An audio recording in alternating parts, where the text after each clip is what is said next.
Good morning, সবাই কেমন আছো? আশা করি ভালো আছো। তো আজকে আমরা ক্লাস 6-এর জিওগ্রাফির আকাশ ভরা সূর্য তারা প্রথম অধ্যায় পড়ব। আগের দিনের ভিডিওতে এই চ্যাপ্টারের কিছুটা অংশ পড়িয়ে দেওয়া হয়েছে। তার মধ্যে মহাবিশ্ব, জ্যোতির্বিজ্ঞান কাকে বলে, নীহারিকা কী, সূর্য কীভাবে সৃষ্টি হয়েছে, নক্ষত্রের রং দেখে কোন রঙের নক্ষত্র কতটা উজ্জ্বল, নক্ষত্রমণ্ডল, টেলিস্কোপ, এই বিষয়গুলো আগের দিন বলে দেওয়া হয়েছে। এই বিষয়গুলো আগের দিন পড়িয়ে দেওয়া রয়েছে। তো তোমরা সেই ভিডিওটা একবার দেখে নিও। আজকে আমরা পরের অংশ থেকে শুরু করব। আর আগের দিনের ভিডিও দেখেও যদি কোনো অসুবিধে হয় আমাকে কমেন্টে জানিও, আমি ডাউট ক্লিয়ার করে দেওয়ার চেষ্টা করব। আর ভিডিও ভালো লাগলে একটা লাইক আর সাবস্ক্রাইব করে দিও। আজকে আমরা আকাশ ভরা সূর্য তারার পরের অংশটা শুরু করে দিই। তো আজকে আমরা পড়ব সৌরজগৎ বা সৌর পরিবার। সৌরজগৎ বা সৌর পরিবার কি সেটা জানতে গেলে সূর্য কিভাবে সৃষ্টি হয়েছে সেটা আমাদেরকে জানতে হবে, এবং এই সূর্যকে কেন্দ্র করেই সৌরজগৎ বা সৌর পরিবার সৃষ্টি হয়েছে। আমরা পড়েছিলাম আমাদের ছায়াপথ, আমাদের পৃথিবী বা আমরা যে সূর্য দেখছি, সূর্য যে ছায়াপথের মধ্যে রয়েছে তার নাম আকাশগঙ্গা ছায়াপথ। এই আকাশগঙ্গা ছায়াপথে লক্ষ কোটি তারার মধ্যে একটি মাঝারি হলুদ তারা হলো সূর্য। সূর্যের জন্ম প্রায় 460 কোটি বছর আগে। কি করে সূর্যের জন্ম হয়? মহাকাশে ভাসমান ধূলিকণা, হাইড্রোজেন গ্যাস আর হিলিয়াম গ্যাস, এইগুলোর বিশাল একটা ওই মেঘ সংকুচিত হয়ে জমাট বাঁধতে শুরু করে। সেই জমাট বেঁধে সৃষ্টি হয় সূর্যের। আর এই নক্ষত্রের মধ্যে মহাকর্ষের টানে, নক্ষত্রের আকর্ষণে পরমাণুর কণাগুলো একটা অপরের সঙ্গে প্রচণ্ড গতিতে ধাক্কা লাগতে থাকে। আর ধাক্কা লাগার ফলে একটা শক্তি সৃষ্টি হয়। আর এই শক্তি থেকেই সূর্যের যে আলো আর উত্তাপ সেটা তৈরি হয় এবং সেটা ছড়িয়ে পড়তে থাকে। আর সূর্য সৃষ্টি হওয়ার পর অবশিষ্ট যে ধূলিকণা গ্যাস রয়ে গেল, সেগুলো সূর্যকে কেন্দ্র করে সূর্যের আকর্ষণে প্রচণ্ড গতিতে সূর্যের চারিদিকে ঘুরতে থাকে। যেগুলো ঘুরতে থাকলো, এগুলো থেকেই লক্ষ লক্ষ বছর ধরে বিভিন্ন গ্রহ, উপগ্রহ, পৃথিবী সৃষ্টি হয়েছে। আর সূর্যকে কেন্দ্র করে এই সকল গ্রহ, উপগ্রহ সূর্যকে কেন্দ্র করে ঘুরতে শুরু করে। আর এই সূর্য, উপগ্রহ, নক্ষত্র, পৃথিবী, এদেরকে নিয়ে সৃষ্টি হয়েছে সৌরমণ্ডল বা সৌরজগৎ। এই সৌরজগৎ সম্পর্কে আরও কিছু জেনে নিই। সূর্য পৃথিবীর থেকে প্রায় 13 লক্ষ গুণ বড় আর 3 লক্ষ গুণ ভারী। আর বৃহস্পতি পৃথিবীর থেকে অনেক বড়, প্রায় 1300 পৃথিবী এই বৃহস্পতির মধ্যে ঢুকে যেতে পারে, এতটাই বড়। মানে বৃহস্পতি এতটাই বড়, বৃহস্পতি যদি আরেকটু বড় হতো ও আর গ্রহ থাকতো না, আর যদি নিজস্ব আলো থাকতো তাহলে গ্রহ থাকতো না, নক্ষত্র হয়ে যেত। বৃহস্পতি এতটাই বড়। এখানে তোমরা যে সৌর পরিবারের ছবি দেখতে পাচ্ছ, এখানে দেখো সূর্যের পর থেকে পরপর গ্রহগুলো, সূর্যের পরে সব থেকে কাছের গ্রহ বুধ, তারপর শুক্র, তারপর পৃথিবী, তারপর মঙ্গল, তারপরে দেখো কতগুলো গ্রহাণুপুঞ্জ রয়েছে, তারপরে বৃহস্পতি, তারপর শনি, তারপর ইউরেনাস, নেপচুন, প্লুটো। এই যে গ্রহাণুপুঞ্জ, সূর্য আর গ্রহাণুপুঞ্জের মধ্যিখানের যে গ্রহগুলো, সেগুলোকে বলা হয় ইনার প্ল্যানেট বা অন্তর্ভাগের গ্রহ। আর বাইরের দিকের মানে বৃহস্পতি, শনি, ইউরেনাস, নেপচুন আর প্লুটো, এই গ্রহগুলোকে বলা হয় আউটার প্ল্যানেট বা বহির্ভাগের গ্রহ। এই গ্রহগুলোর নিয়ে তোমরা আরও ডিটেলসে জানবে, আরও ভালো করে জানবে, এরপরেই এই গ্রহগুলোকে নিয়ে বলা রয়েছে। তার আগে আমরা সূর্য সম্পর্কে আরও কিছু জেনে নিই। এই যে সূর্য আমরা আগেই বললাম, সূর্য পৃথিবী থেকে 13 লক্ষ গুণ বড় আর 3 লক্ষ গুণ ভারী। সূর্যের যে রশ্মি, সেই সূর্যরশ্মির 200 কোটি ভাগের মাত্র এক ভাগ পৃথিবীতে এসে পৌঁছায়। আর সূর্যের বাইরের দিকের উষ্ণতা প্রায় 6000 ডিগ্রি সেলসিয়াস, আর ভিতরের দিকের উষ্ণতা 1.5 কোটি ডিগ্রি সেলসিয়াস। আর সূর্যের আয়ু হচ্ছে কি সূর্যের মতো আরও মাঝারি হলুদ রঙের যে সকল নক্ষত্র রয়েছে তাদের সকলের আয়ু 1000 কোটি বছর। আর সূর্যের মাঝখানে যে সকল কম উজ্জ্বল জায়গা দেখা যায়, কালো কালো জায়গা দেখা যায়, সেখানে উত্তাপ কম, তাই সেই জায়গাগুলোকে কালো কালো দেখায়, আর সেগুলোকে বলা হয় সৌর কলঙ্ক। আর আমরা যদি পৃথিবী থেকে চাঁদ আর সূর্যকে দেখি, দুটোকেই মোটামুটি একই রকম আকৃতি বা একই রকম সাইজের মনে হয়। আসলে সূর্য আমাদের থেকে অনেক দূরে, চাঁদ সেই তুলনায় পৃথিবীর অনেক কাছে রয়েছে, সেই জন্য চাঁদকেও সূর্যের মতোই বড় দেখায়, কিন্তু চাঁদ আসলে সূর্যের থেকে অনেক ছোট। কিন্তু যেহেতু চাঁদ কাছে রয়েছে, সেই জন্য চাঁদকে সূর্যের মতোই বড় দেখায় আমাদের পৃথিবী থেকে। আর সূর্যর ঠিক আকাশগঙ্গা যে ছায়াপথ, সেই ছায়াপথের কেন্দ্র করে কিছুটা দূরের প্রান্তভাগে রয়েছে আমাদের এই সৌরজগৎ। আকাশগঙ্গা ছায়াপথের কেন্দ্র থেকে কিছুটা দূরে, কেন্দ্র থেকে কিছুটা দূরে আমাদের এই সৌরজগৎ বা আমাদের সূর্য, পৃথিবী বা আমাদের আরও যে সকল গ্রহ, বৃহস্পতি, ইউরেনাস, নেপচুন, প্লুটো, এই সব কিছু রয়েছে। সূর্য দেখা যাচ্ছে, সূর্যের বাইরের অংশটা, এই বাইরের অংশটাকে বলা হয় করোনা। সূর্যের বাইরের অংশটাকে বলা হয় করোনা। এই করোনায় ছোট ছোট বিস্ফোরণ হয়। ছোট ছোট যখন বিস্ফোরণ হয় তখন প্রচুর পরিমাণ আয়নিত কণা, গ্যাস, রশ্মি চারিদিকে ছড়িয়ে পড়ে। যেগুলো ছড়িয়ে পড়ে সেগুলোকে বলা হয় সৌরঝড়।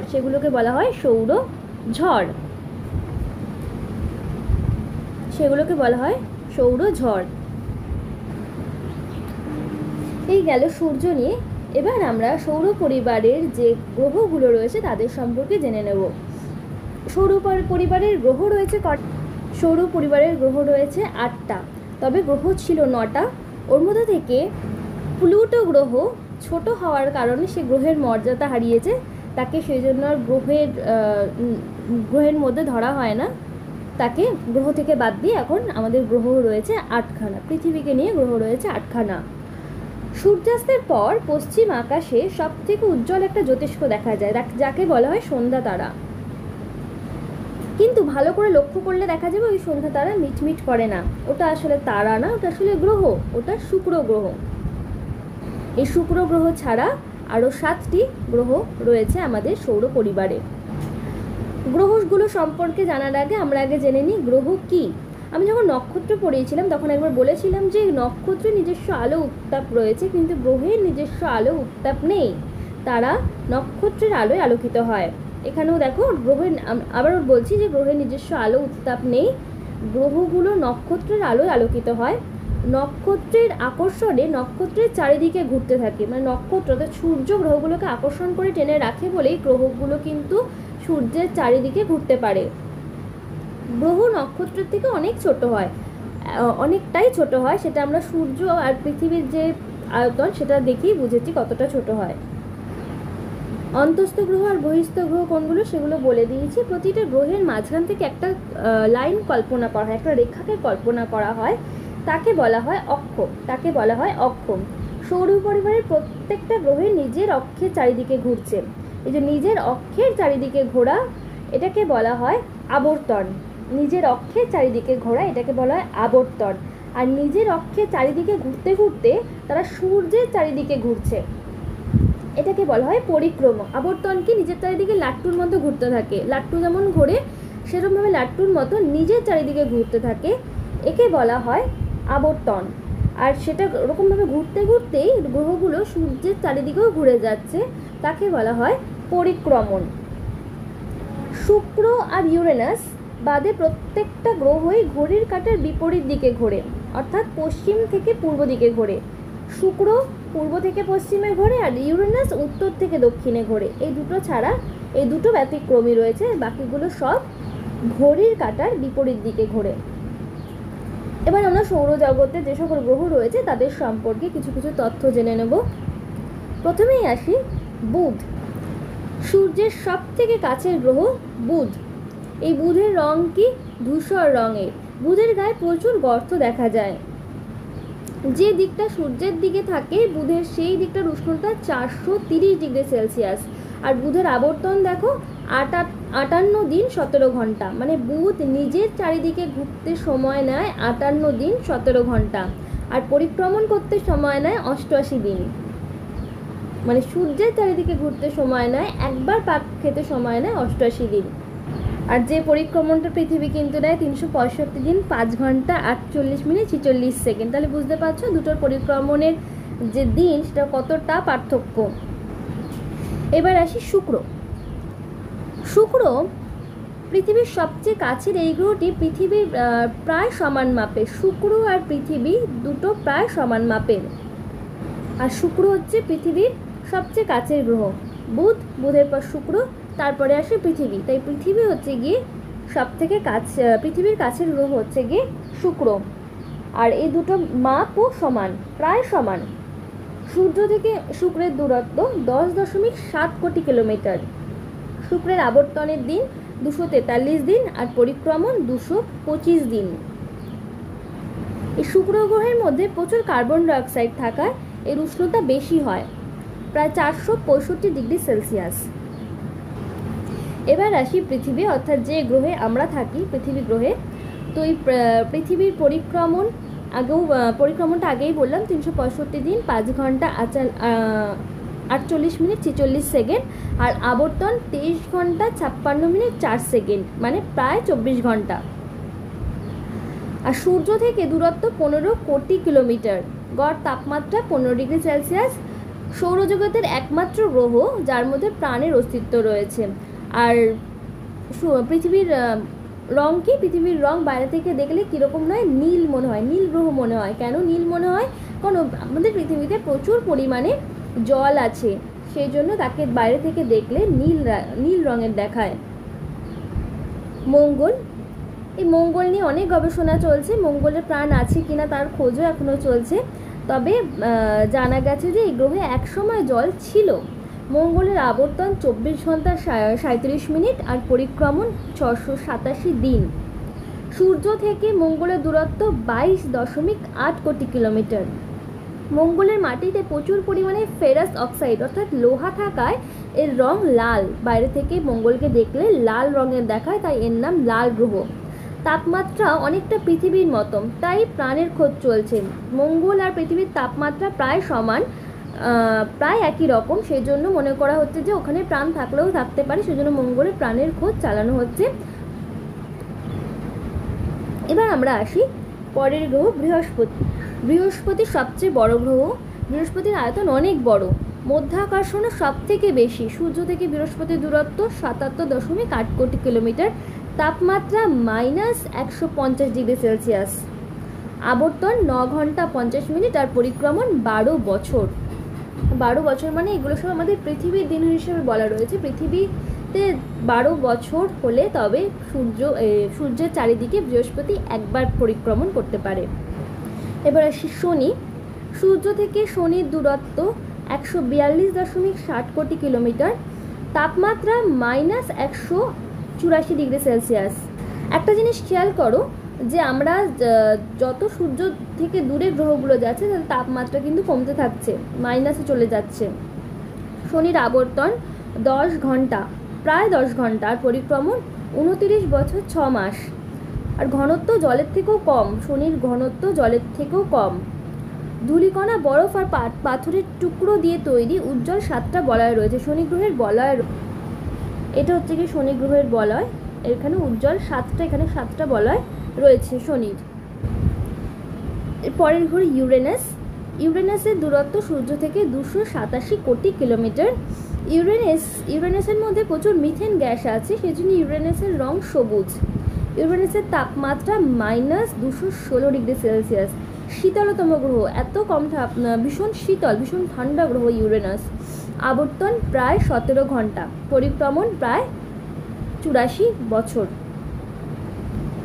বেশি নেপচুনেরও রং নীল। তবে নেপচুনের রং নীলের কারণ হচ্ছে কি ওখানে মিথেন আর হিলিয়াম গ্যাস রয়েছে, তাই নেপচুনের রং নীল। সূর্য থেকে দূরত্ব 449.60 কোটি কিলোমিটার, তাপমাত্রা -214 ডিগ্রি সেলসিয়াস। আবর্তন প্রায় 16 ঘন্টা আর পরিক্রমণ 165 বছর। এবার আসি প্লুটো। আমি আগেই বললাম যে প্লুটোকে একসময় গ্রহের মর্যাদা দেওয়া হতো, তবে সেটি গ্রহের যে সাইজ হওয়ার দরকার সেই সাইজের সে নয়, সে তার থেকে অনেক ছোট। সেই জন্য প্লুটোকে 2006 সালে জ্যোতির্বিজ্ঞানীরা বামন গ্রহ বলে আখ্যা দিয়েছেন। নিজের কক্ষপথে কোনো মহাজাগতিক বস্তু এলে বামন গ্রহেরা তা সরিয়ে দিতে পারে না। মানে নিজের কক্ষপথে ওর যে মানে প্লুটো যে কক্ষপথে চলছে সেই কক্ষপথের জন্য কোনো বস্তু আসে, প্লুটো সেইটাকে সরিয়ে দিতে পারে না। তাদের থেকেও ছোট প্লুটো সূর্যকে পরিক্রমণ করে 248 বছরে। এই গেল 8টা গ্রহ, তার সাথে প্লুটো। এবার আসি উপগ্রহ। উপগ্রহ কি? উপগ্রহ হচ্ছে গ্রহের চারিদিকে গ্রহের আকর্ষণে যারা ঘোরে। এই জ্যোতিষ্কগুলোর নিজস্ব আলো উত্তাপ নেই, গ্রহের আকর্ষণে এরা গ্রহের চারিদিকে ঘোরে, এদেরকে বলা হয় উপগ্রহ। চাঁদ পৃথিবীর একমাত্র উপগ্রহ। পৃথিবী থেকে চাঁদের দূরত্ব 3,84,000 কিলোমিটার। চাঁদের আয়তন পৃথিবীর আয়তনের 1/4 চাঁদের জন্ম কিভাবে হয়েছে? বিজ্ঞানীরা মনে করেন যে পৃথিবীর সঙ্গে কোনো ছোট জ্যোতিষ্কে ধাক্কা লেগে চাঁদের জন্ম হয়েছে। চাঁদের মধ্যাকর্ষণ শক্তি কি কত?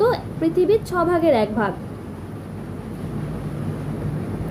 সেই জন্য কিন্তু চাঁদে লাফালে অনেকটা উপরে ওঠা যায়, যেহেতু চাঁদের মধ্যাকর্ষণ শক্তি কম। মধ্যাকর্ষণ শক্তি কি? যে শক্তির দ্বারা পৃথিবী নিজের দিকে তার সমস্ত বস্তুকে টেনে রাখছে, অর্থাৎ আমরা যে পৃথিবীর মধ্যে দাঁড়িয়ে আছি সেটা মধ্যাকর্ষণ শক্তির জন্যই দাঁড়িয়ে রয়েছি। চাঁদের এই টেনে রাখার ক্ষমতাটা অনেক কম, যেই কারণে চাঁদে যদি আমরা লাফাই, তাহলে চাঁদে গিয়ে যদি লাফানো হয়, তাহলে পৃথিবীতে লাফালে যতটা উঠতে পারবো, চাঁদে লাফালে তার থেকে 6 গুণ বেশি ওপরে ওঠা যাবে। চাঁদ তার আবর্তন অর্থাৎ নিজের অক্ষের চারিদিকে ঘোরে আর পরিক্রমণ অর্থাৎ সূর্যের চারিদিকে ঘোরা শেষ করে প্রায় একই সময়, দুটোই 27 দিন 8 ঘন্টায়। আর ঠিক সেই কারণেই পৃথিবী থেকে আমরা চাঁদের একটা দিকই দেখতে পাই। এখানে তোমাদের দেখো গ্রহ এবং তাদের উপগ্রহের সংখ্যা এবং তাদের যে উপগ্রহের বিশেষ বিশেষ উপগ্রহ তাদের নাম দেওয়া রয়েছে। পৃথিবীর একটাই উপগ্রহ, তার নাম চাঁদ। মঙ্গলে 2টো উপগ্রহ, ডাইমস ও ফোবাস। বৃহস্পতির 67টা উপগ্রহ, গ্যানিমেডি, ইউরোপা। শনির 53টা উপগ্রহ, টাইটান বৃহত্তম। 53টার মধ্যে সব থেকে বড় টাইটান, তার নাম টাইটান এবং সেটা সব থেকে বড়। ইউরেনাসের রয়েছে 27টা, যার নাম মিরান্ডা। নেপচুনের রয়েছে 13টা, তার মধ্যে অন্যতম একটা কি ট্রাইটন। আর এই উপগ্রহের সংখ্যাগুলো তোমরা বিভিন্ন বইতে একটু 1, 2, 3টে কম বেশি পাবে, কারণ উপগ্রহ এখনও বিভিন্ন গ্রহের উপগ্রহ এখনও আবিষ্কার হচ্ছে। তো আপডেটেড বইগুলোতে তোমরা এর থেকে বেশি বা একটু কম এরকম পেয়ে যাবে। তবে তোমরা যেটা লিখবে সেটা হচ্ছে কি তোমাদের বইতে যেটা দেওয়া রয়েছে। এরপর আসি চন্দ্রকলা। চন্দ্রকলা কি? আমরা অমাবস্যা থেকে যখন পূর্ণিমা হয় তখন দেখি চাঁদটা ধীরে ধীরে ধীরে ধীরে বড় হয়ে যাচ্ছে, পূর্ণিমার দিনকে পুরো গোল থালার মতো হয়ে যাচ্ছে।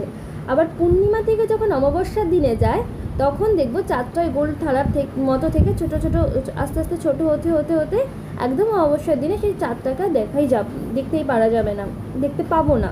তো এই যে চাঁদের বাড়া আর কমা, এটাকে বলা হয় চন্দ্রকলা। চন্দ্রমাস কি?